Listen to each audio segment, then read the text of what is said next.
Good morning guys. Ngayong umaga ay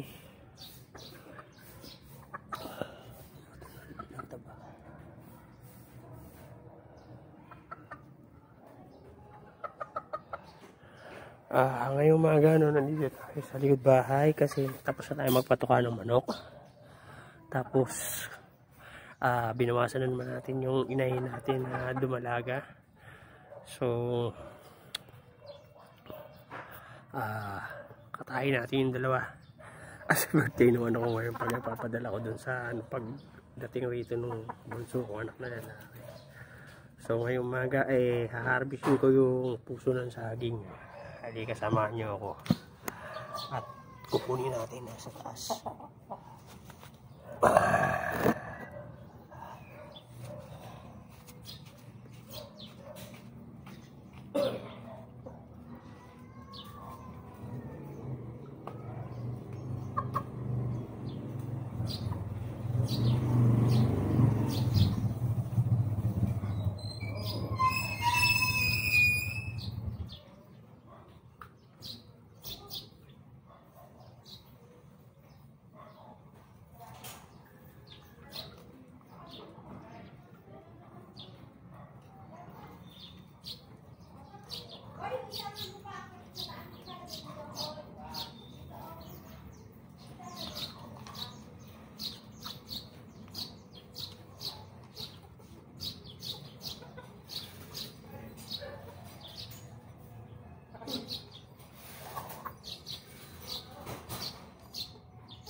So ayun guys, na-harvest natin yung bunga ng saging. So nilinis ko na rin para makaano.